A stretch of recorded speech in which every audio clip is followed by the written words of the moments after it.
তো এই আলোচনাটা যারা বিয়ে করছেন রিসেন্ট তাদের কাজে লাগবে, আর যারা করেন নাই করবেন, শীঘ্রই করবেন, এদেরও কাজে লাগবে।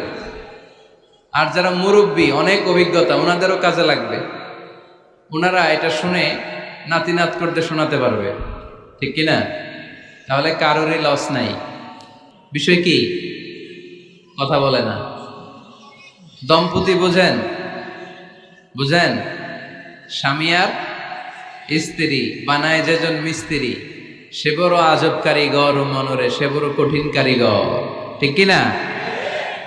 পৃথিবীর প্রথম দম্পতি হচ্ছে সাইয়েদনা আদম আলাইহিস সালাম আর হাওয়া আলাইহাস সালাম। পৃথিবীর প্রথম স্বামী আদম আলাইহিস সালাম, প্রথম স্ত্রী হাওয়া আলাইহাস সালাম। ওয়া কুলনা ইয়া আদম উসকুন আনতা ওয়া যাওজুকাল জান্নাহ। আল্লাহ বললেন, আদম তুমি আর তোমার জোড়া বা তোমার স্ত্রী দুজনে মিলে জান্নাতে থাকো। তাহলে ওনারা ছিলেন স্বামী আর স্ত্রী, ঠিক কিনা? তাহলে এই দাম্পত্য সম্পর্কটা এটা জান্নাতি সম্পর্ক। কি সম্পর্ক? উত্তর দিতে হবে দৌলতপুরের ভাইরা। রাগ করছেন আমার সাথে? শীত লাগতেছে? উত্তর দেওয়া যাবে আওয়াজ করে? হ্যাঁ, আওয়াজ করে উত্তর দিবেন, মুখে তালা মেরে বসে থাকা যাবে না। তাহলে পৃথিবীর প্রথম স্বামীর নাম কি? আদম আলাইহিস সালাম। পৃথিবীর প্রথম স্ত্রী হাওয়া আলাইহাস সালাম। এই দাম্পত্য সম্পর্কটা বড় মধুর, বড় গভীর, বড্ড ভালোবাসার, ঠিক কিনা? স্বামী আর স্ত্রী, স্বামী আর স্ত্রী, এই সম্পর্কটাকে আল্লাহ তাআলা কোরআনে পোশাকের সাথে তুলনা করেছেন। কিসের সাথে? পোশাক। আরবিতে বলে লিবাস। আরবিতে কি বলে? লিবাস। আল্লাহ বলেছেন, ও নারীরা তোমরা পুরুষদের জন্য পোশাক, আর ও পুরুষেরা তোমরা নারীদের জন্য পোশাক। পড়েন সুবহানাল্লাহ। পোশাকের বেসিকলি তিনটা কাজ। কয়টা? কেউ কথা কয় না, আরো জোরে বলেন কয়টা? এখন আওয়াজ আসলো কোত্থেকে? আওয়াজ করে উত্তর দিবেন, চিল্লায় বলেন পোশাকের কাজ কয়টা? এভাবে শেষ পর্যন্ত খোঁচায় যেন সাউন্ড বের করা না লাগে, স্বপ্রণোদিত ভাবে উত্তর করবেন, ক্লাসের মতো হোক। তিনটা কাজ। এক নম্বর কাজ হচ্ছে পোশাক ইজ্জতের আবরু, লজ্জাস্থান ঢেকে রাখে, ঠিক কিনা? আমাদের লজ্জাস্থান ঢেকে রেখেছে আমাদের পোশাক। ঠিক তেমনি স্বামী তার স্ত্রীর ইজ্জত হেফাজত করে, স্ত্রী তার স্বামীর ইজ্জত হেফাজত করে, স্বামী তার স্ত্রীর চরিত্র হেফাজত করে, আর স্ত্রী তার স্বামীর চরিত্র হেফাজত করে। এজন্য আল্লাহ একে অপরের উদাহরণ দিতে যে লেবাস বা পোশাকের সাথে তুলনা দিয়েছেন। সুবহানাল্লাহ পড়েন। পোশাকের দুই নাম্বার কাজ হচ্ছে সৌন্দর্য। এই যে কত সুন্দর ডিজাইন করা, এমব্রয়ডারি করা পোশাক যখন আমরা পরি সুন্দর লাগে না? তেমনি পুরুষের চোখে নারী সুন্দর, নারীর চোখে পুরুষ সুন্দর, স্বামীর চোখে স্ত্রী সুন্দর, স্ত্রীর চোখে স্বামী সুন্দর। সুবহানাল্লাহ পড়েন। পোশাকের তিন নাম্বার কাজ হচ্ছে কমফোর্ট, আরাম দেয়া, প্রশান্তি দেয়া। শীতকালে এই যে আমরা ব্লেজার পরেছি, জ্যাকেট পরেছি, অনেকে চাদর গায়ে দিয়েছেন, কেউ মাথায় রুমাল দিয়েছেন, কেউ গলায় মাফলার দিয়েছেন, একটা উষ্ণ উষ্ণ আরাম আছে না নাই?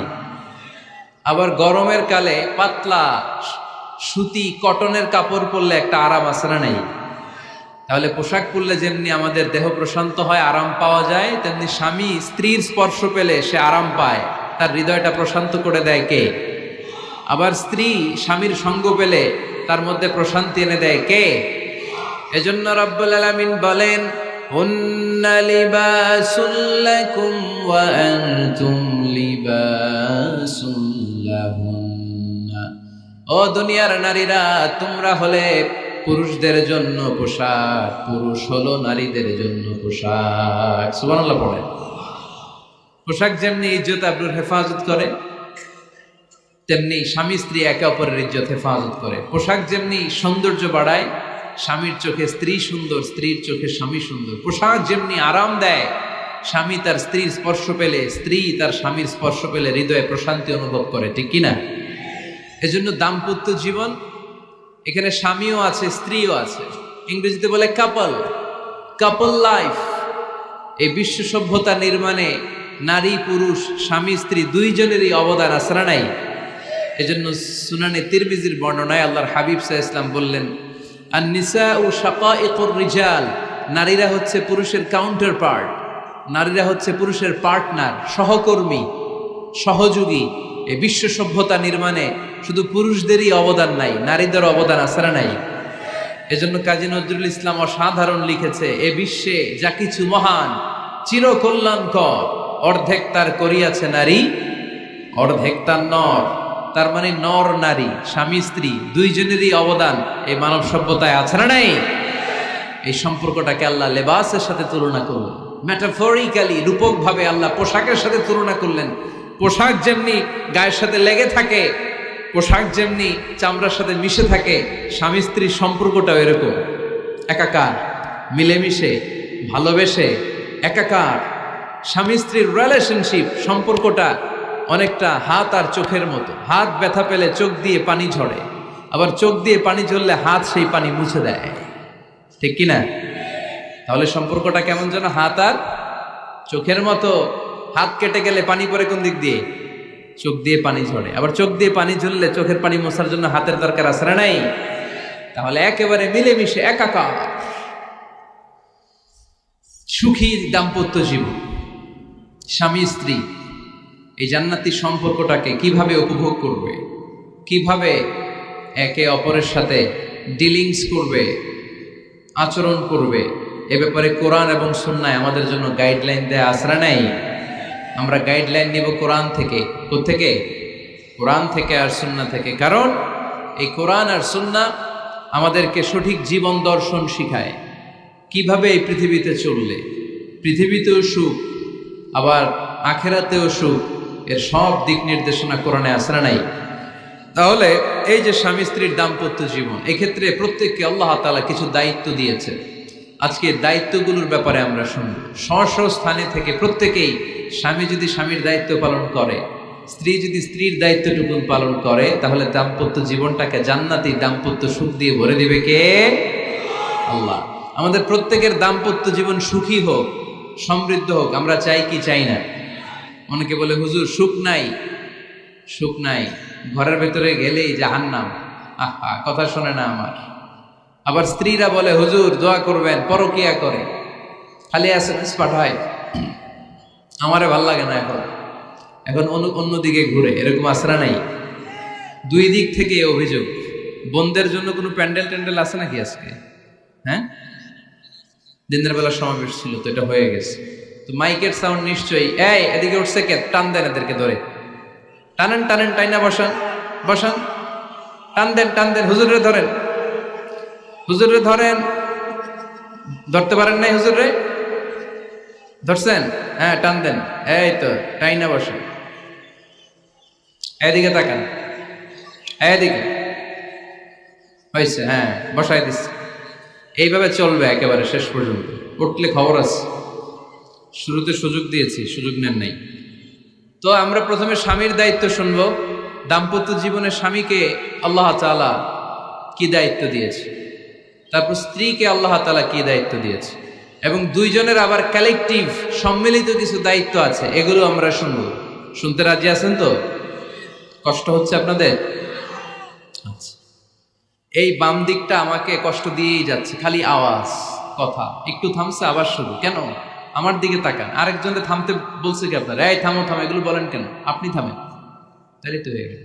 হ্যাঁ, আবার আমার সাথে কথা বলেন, আপনি চুপ। তো প্রথমে আমরা সম্মিলিত দায়িত্বের কথা শুনব।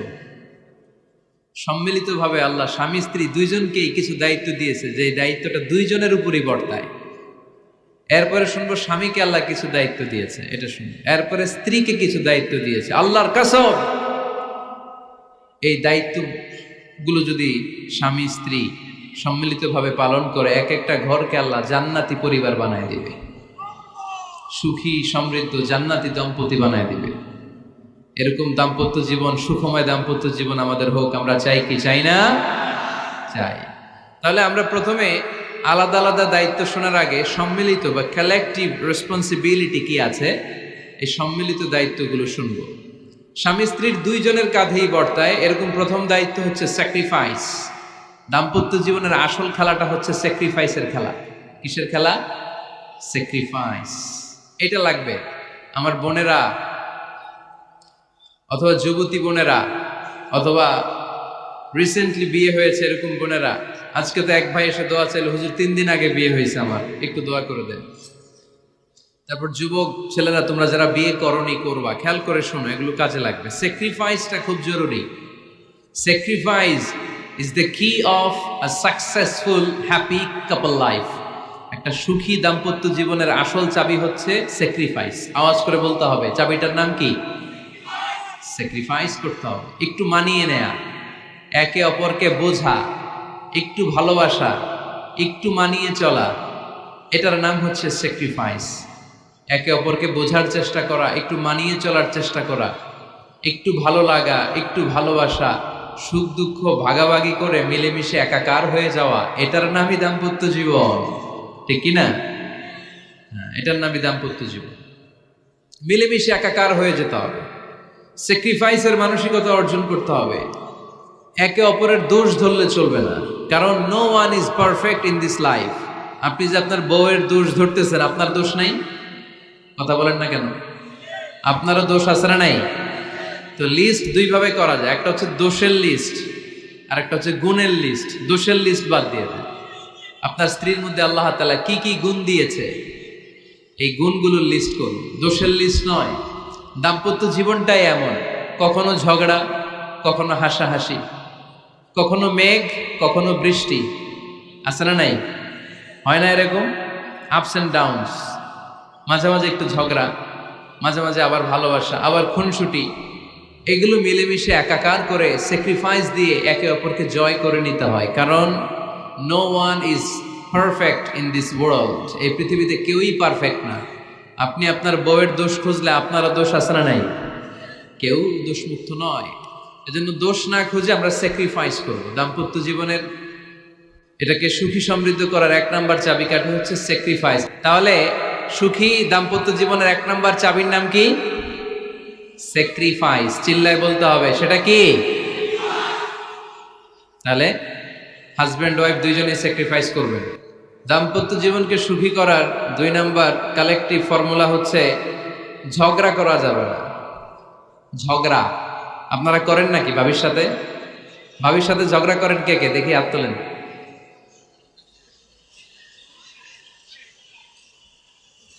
এদিকে সব আল্লাহর ওলি, এরা ঝগড়া টগড়া করে না। আপনি করেন? এই সাহসী সন্তান আছে কিছু, মাশাআল্লাহ। ঠিক আছে, বেশি করেন না আবার। হ্যাঁ ঠিক আছে, ঠিক আছে, তোমরাও করো, বুঝছি, আপনারাও করেন। ওকে, না ঝগড়া করা যাবে না। একজন ঝগড়া শুরু করলে আরেকজন চুপ থাকতে হবে। দুইজনই ঝগড়া করলে, দুইজন রেগে গেলে ঝামেলা আসরা নাই। স্বামী রেগে গেলে স্ত্রী চুপ, স্ত্রী কখনো রেগে গেলে স্বামী চুপ, দুইজনই রেগে গেলে তৃতীয় বিশ্বযুদ্ধ, ঠিক কিনা? এই জন্য ঝগড়া করতে দেয়া যাবে না। কারণ এই ঝগড়া, সামান্য ঝগড়া থেকে এই ঝগড়া বাড়তে বাড়তে এটা বিচ্ছেদের দিকে গড়ায়, ডিভোর্স হয়ে যায়। এরকম কত কেস যে আমার কাছে আসে, কত কেস যে আমার কাছে আসে যে হুজুর ছোট্ট ঝগড়া থেকে আমাদের মধ্যে ঝগড়া বাড়তে বাড়তে ইগো প্রবলেমের কারণে বিচ্ছেদে গড়ায়। আর এই ঝগড়া একটু শুরু হলে ইবলিস শয়তানের কাজ হচ্ছে পালে বাতাস দেয়। কি দেয়? পালে বাতাস পেলে এটা দাউ দাউ করে উঁচু হয়ে ওঠে। আগুনের মধ্যে যেমনি কেরোসিন ঢাললে দাউ দাউ করে জ্বলে, সামান্য ঝগড়ার ছোতা পেলে ইবলিস শয়তান খালি দাউ দাউ করে এই ঝগড়ার আগুনকে জ্বালিয়ে দেয়, ঠিক কিনা? এই জন্য ঝগড়া করবেন না, মেহরবানি করে ঝগড়া শুরু করবেন না। যে কোনো মূল্যে এই ঝগড়াকে থামায় রাখতে হবে। তো ফ্যামিলিতে ঝগড়া অনেক সময় হয়ে যায়, কিন্তু একজন ঝগড়া করলে আরেকজন চুপ থাকতে হবে। ঝগড়া নিয়ে একটা মজার গল্প আছে, শুনবেন? বিশৃঙ্খলা করলে তো গল্প শোনানো যাবে না, একেবারে চুপ। আমার দিকে তাকান, তাকিয়েছেন? ঝগড়া নিয়ে যে গল্পটা, সেটা হচ্ছে এক স্বামী ওয়াজ শুনে বাড়িতে গেছে রাত 11টায়। তো বাড়ির কাছাকাছি যেতে না যেতে স্ত্রীর আবার স্বভাব হচ্ছে রাতের খাবারটা স্বামীর সাথে একসাথে খায়, আলাদা খায় না। তো বাড়ির সামনে যেই স্বামী ফোন দিছে ওয়াইফকে, এই শুরু করার আগে দরজাটা খোলো, আমি চলে আসছি। তো ওয়াইফ এসে দরজা খুলে দিছে। এবার স্বামী ঘরে ঢুকে বলে, শুরু করার আগে রাতের খাবারটা দিয়ে দাও টেবিলে, খেয়ে ফেলি। স্ত্রী বেচারি ডাইনিং টেবিলে খাবার দিয়েছে, হাজব্যান্ড বেচারা ওয়াশরুম থেকে ফ্রেশ হয়ে ডাইনিং টেবিলে বসেছে, স্ত্রীও বসেছে। তো খুব বড্ড গরম। হাজব্যান্ড বলে শুরু করার আগে ফ্যানটা ছাড়। এইবার তো স্ত্রী বেচারি রেগে মেগে আগুন, কি আসার পর থেকে শুরু করার আগে কি শুরু করার আগে? হাজব্যান্ড বলে এই তো শুরু হয়ে গেল। মানে কি? ঝগড়া। মানে কি? ঝগড়া। প্রিয় ভাইয়েরা, ঝগড়া করবেন না। স্বামী রেগে গেলে স্ত্রী চুপ থাকবেন, স্ত্রী রেগে গেলে স্বামী চুপ থাকবেন। কারণ সহিহ মুসলিমে এসেছে, ইন্না ইবলিসা ইয়াদাউ আরশাহু আলাল মা। ইবলিস শয়তান তার সিংহাসন গেড়েছে সাগরের উপর। কোথায়? ইবলিসের সিংহাসন কোথায়? সাগরের উপর। সুম্মা ইয়াবাসু সারায়াহু, সে প্রতিদিন সকালবেলা তার সাঙ্গপাঙ্গরে গোটা পৃথিবীতে পাঠায়, যা পৃথিবীতে ফাসাদ সৃষ্টি কর। ইবলিস যখন সাঙ্গপাঙ্গদেরকে গোটা পৃথিবীতে ছড়িয়ে দেয়, সারাদিন ধোকা দেওয়ার পরে, ওয়াসওয়াসা দেওয়ার পরে, রাত্রিবেলা ইবলিসের কাছে ফিরে আসে, এসে বলে, ও ইবলিস, আমি আজকে আল্লাহর বান্দাদেরকে দিয়ে মিথ্যা কথা বলিয়েছি। ইবলিস বলে, এটা তো কোনো ব্যাপারই না, এগুলাই তো তোদের কাজ। আরেক শয়তান বলে, আমি ওজনে কম দিয়েছি একজনের মাধ্যমে বাজারে। ইবলিস বলে, এটাও তেমন বড় কোনো কাজ নয়। আরেকজন বলে, আমি সুদের ডিলিংস করিয়েছি। ইবলিস বলে, এটাও কোনো কাজ নয়। আরেক শয়তান বলে, আমি মদের আড্ডাখানায় নিয়ে মসজিদে যেতে নিয়েছিল, সেখান থেকে সরিয়ে মদের আড্ডাখানায় আল্লাহর বান্দাদেরকে নিয়েছি। ইবলিস বলে, এইটাও তেমন বড় কোনো কাজ নয়। আরেক শয়তান এসে বলে, মা তারাকতুহু হাত্তা ফাররাকতু বাইনাহু ওয়া বাইনা ইমরাআতিহি, আমি এক আল্লাহর বান্দার সাথে বান্দির ঝগড়া লাগিয়ে ঝগড়া করাতে করাতে তালাক পর্যন্ত নিয়ে গিয়েছি। মা তারাকতুহু হাত্তা ফাররাকতু বাইনাহু ওয়া বাইনা ইমরাআতিহি, আমি এক ইমানদার পরিবারকে ধ্বংসের শেষ প্রান্তে নিয়ে গিয়েছি। সামান্য ঝগড়ার পরে আমি ওয়াসওয়াসা দিতে দিতে ঝগড়া বাড়াতে বাড়াতে তালাক পর্যন্ত নিয়েছি। ইবলিস বলে, শাবাশ, তুই তো কাজের মতো কাজ করেছিস, আমার কাছে আয়, আমার কাঁধে ওঠ। ইবলিস তখন ওই শয়তানকে কাঁধে নিয়ে নাচতে শুরু করে। নাউজুবিল্লাহ পড়বেন না? এজন্য ইমানদারদের সংসার ভেঙে খান খান হোক, এটা হলে ইবলিস খুশি, আর ইমানদারের পরিবার টিকে থাকলে আমার আল্লাহ খুশি। আমরা কার খুশি চাই? এজন্য শয়তানরে খুশি হতে দেয়া যাবে না। ইমানদারদের পরিবারগুলো ঝগড়ার মাধ্যমে ভেঙে যাক, সব সময় শয়তানের মিশন এটা। আর ইমানদারদের পরিবারগুলো টিকে থাক, এটা আমার আল্লাহ সব সময় চায়। সুবহানাল্লাহ পড়েন। এজন্য দৌলতপুরের ভাইরা ঝগড়া করবেন না। ঝগড়া কিন্তু নবী রাসূলদের পরিবারেও ছিল, আল্লাহ রাসূল সাল্লাল্লাহু আলাইহি ওয়াসাল্লামের পরিবারেও ঝগড়া ছিল। এটা স্বাভাবিক। দাম্পত্য জীবনের খুব সিম্পল ইস্যু। একজন রাগ করলে আরেকজন থেমে যাবে। পারবেন? কি হলো, পারবেন না? আল্লাহর হাবিব সাল্লাল্লাহু আলাইহি ওয়াসাল্লামের সাথে আম্মা জান আয়েশার ঝগড়া হতো। মজার একটা হাদিস শুনে, সহিহ বুখারীর হাদিস, মুসনাদ আহমদ ইবনে হাম্বলও এসেছে এই হাদিসটা। আম্মা জান আয়েশার সাথে ঝগড়ার পর আম্মা জান আয়েশাও রাগ, আল্লাহ রাসূল সাল্লাল্লাহু আলাইহি ওয়াসাল্লামও রাগ। এখন রাগ মিটানোর দরকার আছে না নাই? আল্লাহ রাসূল সাল্লাল্লাহু আলাইহি ওয়াসাল্লাম বললেন, আয়েশা চলো মিটমাট করে ফেলি। সুবহানাল্লাহ কইবেন না? চলো মিটমাট করি। মিটমাটের জন্য ওমর রে ডাকি। আম্মা জান আয়েশা বলে, না, ওমর গলিব, ওমর খুব মেজাজওয়ালা, আমার ডর লাগে। তোমার আব্বারে ডাকি। আব্বারে ডাকেন, আব্বারে ডাকেন। খুশি হয়ে গেছেন আম্মা জান আয়েশা রাদিয়াল্লাহু। আবু বকর রাদিয়াল্লাহু চলে আসলেন, দাঁড়ালেন। এবার বিষ্ণু সাল্লাল্লাহু আলাইহি ওয়াসাল্লাম বললেন, তাতাকাল্লিমিন আও আতাকাল্লাম, কি ঘটছে আমাদের মাঝে, তুমি বলবা না আমি বলবো? আম্মা জান আয়েশা বললেন, তাতাকাল্লামু আনতা ওয়ালা তাকুল ইল্লা হাক্কান, আপনিই বলেন, তবে সত্য ছাড়া মিথ্যা বলেন না।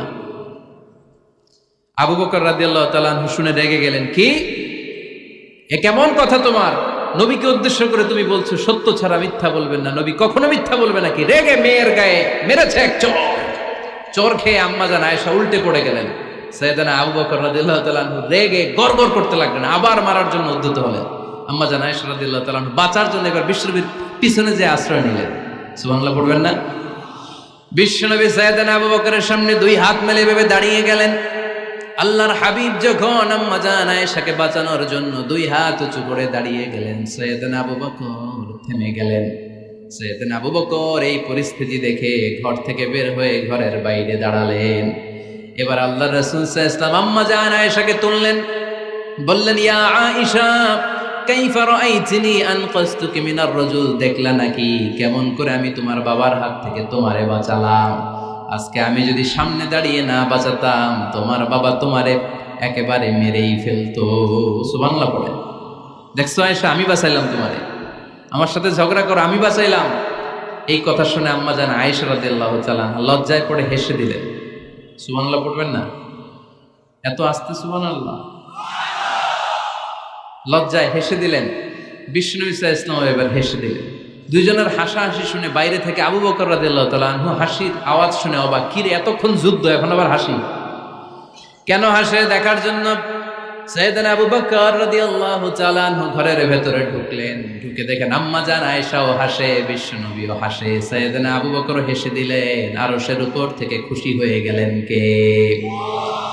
এবার সাইয়েদনা আবু বকর বলেন, ইয়া রাসূলুল্লাহ, ইয়া হাবিবাল্লাহ, আশরিকানি ফি সিলমিকুমা কামা আশরাকতুমানি ফি হারবিকুমা। নবী গো, আপনাদের দুইজনের মধ্যে যুদ্ধ লাগলে যেমনি মিটমাট করার জন্য আপনি আমারে ডাকেন, আপনাদের এই আনন্দ ঘন মুহূর্তগুলোতে শরীক হওয়ার জন্য মাঝে মাঝে আমারে ডাইকে।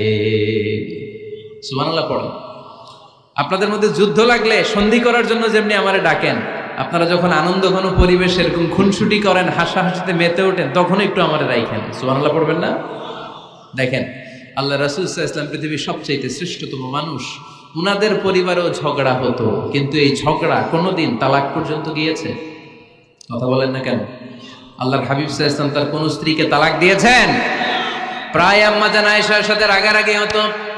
আল্লাহর হাবিব সাল্লাল্লাহু আলাইহি ওয়াসাল্লাম বলতেন, আয়েশা কখন তুমি রেগে থাকো সেটাও আমি জানি, কখন তুমি আমার উপর খুশি থাকো সেটাও আমি জানি।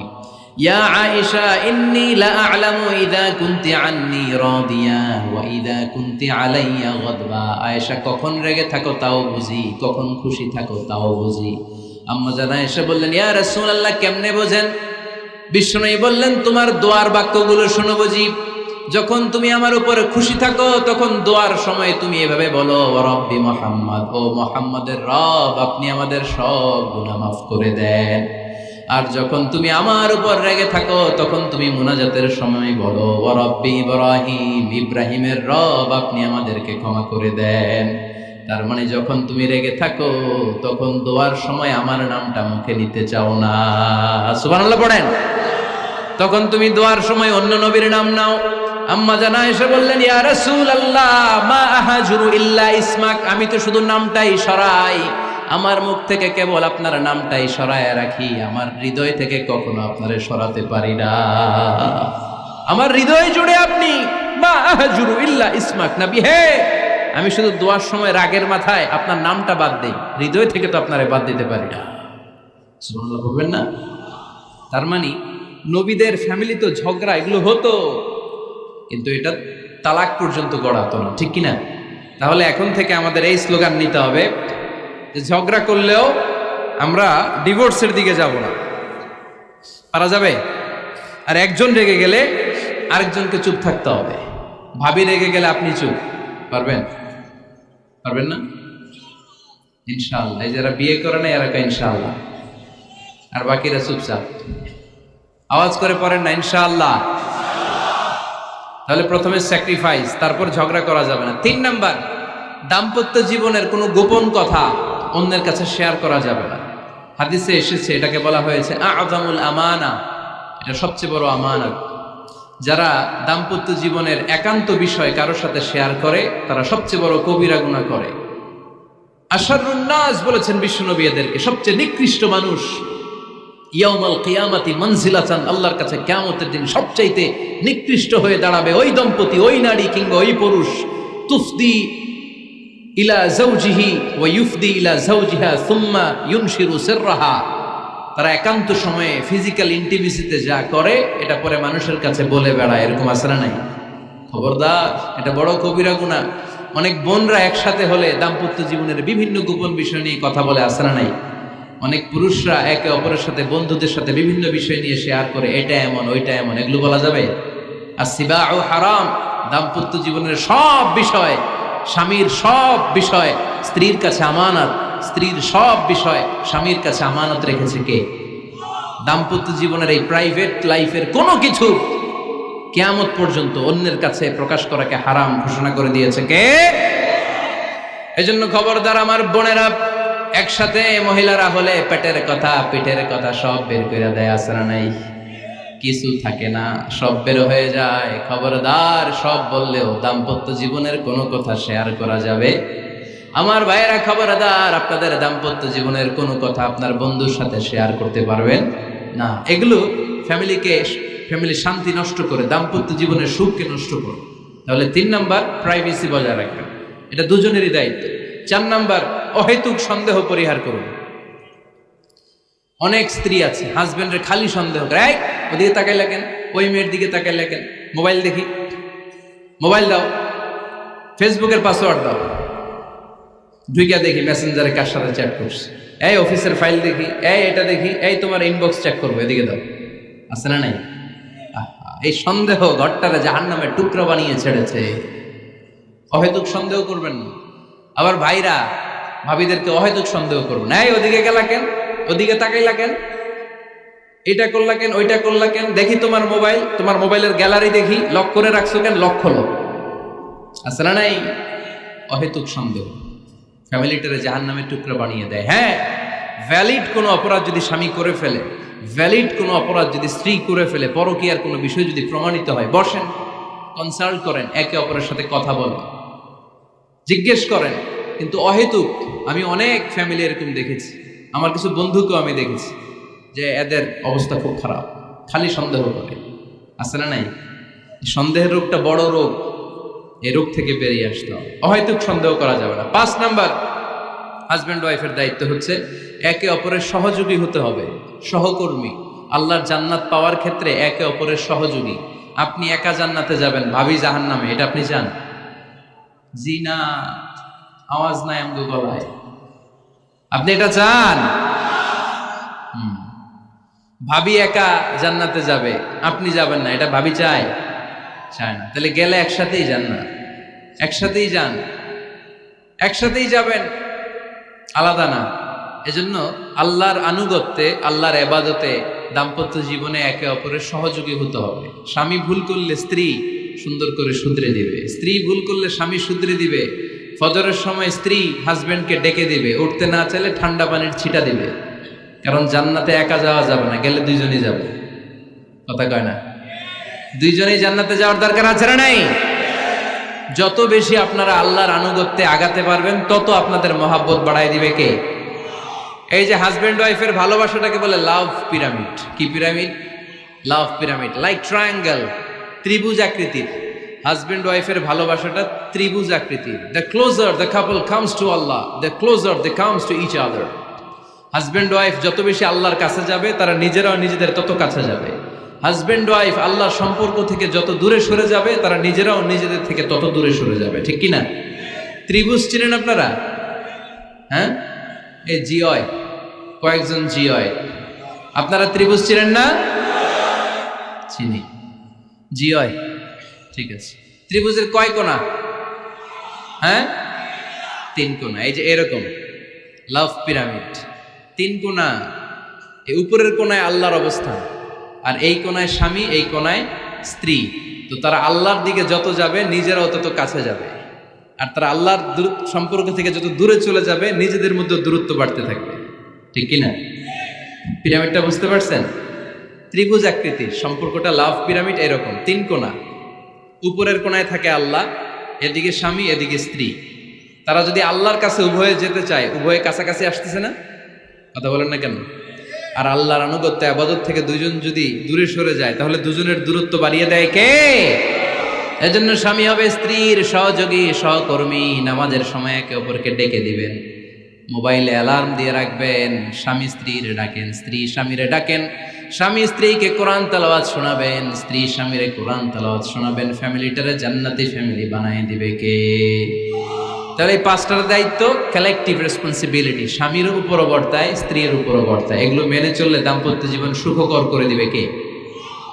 মনোযোগ আছে? কষ্ট হচ্ছে? এবার আমরা হাজবেন্ডের দায়িত্ব শুনবো। হাজবেন্ডের প্রথম দায়িত্ব হচ্ছে, হাজবেন্ড হচ্ছে caretaker of the family, in charge, protector. আর রিজালু কাওয়ামুনা আলান নিসা। আল্লাহ বললেন স্বামী হলো তার স্ত্রীর ইনচার্জ, প্রোটেক্টর, স্ত্রীকে সুরক্ষা দিবে, স্ত্রীকে টেক কেয়ার করবে, স্ত্রীর দায়িত্বে থাকবে। এই দাম্পত্য জীবনের দুইজনের সংসারের মধ্যে স্বামীকে দায়িত্বশীল বানিয়েছে কে? পুরুষ দায়িত্বশীল।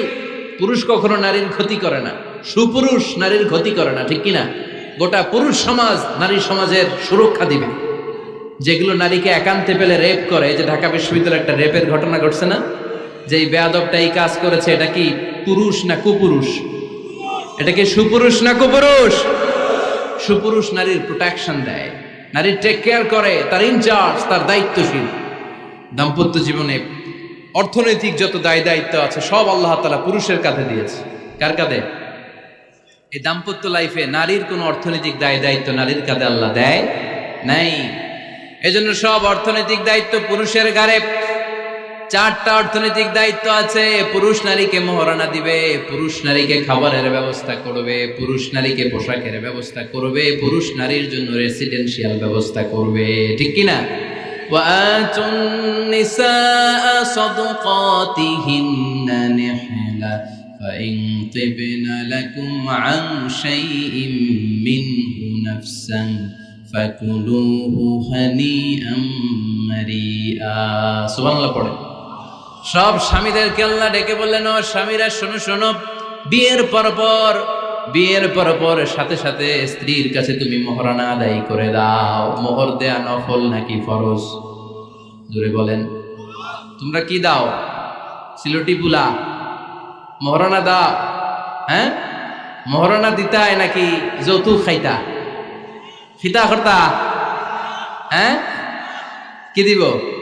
মোহরানা দিব। মোহরানা দেয়াকে ফরজ করেছে কে? আল্লাহ। তো মোহর দিতে টাকা লাগে না? এই টাকার দায়িত্ব পুরুষের ঘাড়ে দিছে কে? 2 নাম্বার দায়িত্ব, আলাল মাউলুদি লাহু রিজকুহুন্না ওয়া কিসওয়াতুহুন্না বিল মা'রুফ। স্বামী স্ত্রীর জন্য খাদ্যের ব্যবস্থা করবে, পোশাকের ব্যবস্থা করবে। 3 নাম্বার, ওয়াসকিনুহুন্না মিন হাইসু সাকানতুম মিন ওয়াজদিকুম। নিজের সামর্থ্যের মধ্যে থেকে স্ত্রীর জন্য রেসিডেন্সিয়াল একটা এরিয়ার ব্যবস্থা করে দিবে। সুবহানাল্লাহ পড়ো। তাহলে অর্থনৈতিক দায়িত্বের মধ্যে 4টা: মোহরানা দেয়া, মিলস খাবারের ব্যবস্থা করা, মানে ফুডিং অ্যান্ড ক্লোথিং, পোশাকের ব্যবস্থা করা, সর্বশেষ রেসিডেন্সিয়াল ব্যবস্থা করা। এই যে অর্থনৈতিক সব দায়িত্ব, খরচ যেখানেই আছে, সব দায়িত্বগুলো পুরুষের কাছে দিল কে? চিল্লায় বলেন কে? খরচের সবকিছু আল্লাহ তাআলা পুরুষের কাঁধে দিয়েছে। এটা হচ্ছে পুরুষের ফিনান্সিয়াল দায়িত্ব। এবার দাম্পত্য জীবনে পুরুষের নন ফিনান্সিয়াল কিছু দায়িত্ব আল্লাহ তাআলা দিয়েছে, এগুলো আমরা শুনবো। এদিকে ওঠাওটি করলেন কে কে দেখি? আটকান, এদেরকে আটকান, ধরেন ধরেন, এদেরকে ধরেন। হ্যাঁ, কে হইছে? শেষ করে দিব তো? খিতা খৈতা? হ্যাঁ, জোরে মাতো। চলবে চলবে? হ্যাঁ, তাকবীর পড়েন তো দেখি, যারা চলবে বলতেছেন লিল্লাহে তাকবীর।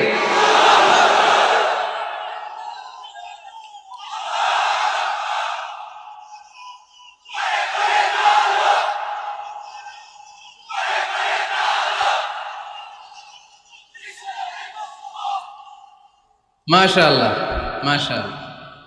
এবার দাম্পত্য জীবনে নন ফিনান্সিয়াল পুরুষের যে দায়িত্ব আছে সেটা আমরা শুনবো। 1 নাম্বার দায়িত্ব হচ্ছে স্বামীর উচিত স্ত্রীর সাথে ভালো আচরণ করা। ভালো আচরণ করেন তো আপনারা? জি হয়। এই শুধু উনি করে, বাকিরা খিতা কর্তা, মারামারি কর্তা নেই, খিতা কর্তা। হ্যাঁ, সালাম দিবেন, স্ত্রীকে কি দিবেন? আল্লাহ বললেন, ওয়া আশিরুহুন্না বিল মা'রুফ। স্ত্রীর সাথে কোমল ভাষায়, ভালো শব্দে, ভালো বাক্যে ভালো কথা বলো। স্ত্রীর সাথে খারাপ আচরণ করো না। স্ত্রীকে দেখলে তুমি মুচকি হাসি দাও। অনেক স্বামী আছে কখনো স্ত্রীকে দেখলে মুচকি হাসি দেয় না, চেহারাটা বাংলা পাসের মতো এরকম করে রাখে, আছে না নাই? দৌলতপুরের লোকের অবশ্য অনেক ভালো, এই যে সবার মুখে হাসি, মুচকি হাসি। হাসেন তো, মুচকি হাসি দেন তো একটা। আওয়াজ করলে মুচকি হাসি হয় নাকি? এটা মুচকি হাসি, দাঁত দেখা যাবে না, সাউন্ড হবে না, শুধু এখানে একটু একটা এক চিলতে হাসির একটা ঝলক পড়বে, এটার বলে মুচকি হাসি। কানা রাসূলুল্লাহি সাল্লাল্লাহু আলাইহি ওয়াসাল্লাম আকসারু তাবাসসুমান, আল্লাহর হাবিব সাল্লাল্লাহু আলাইহি ওয়াসাল্লাম সব সময় মুচকি হাসতেন।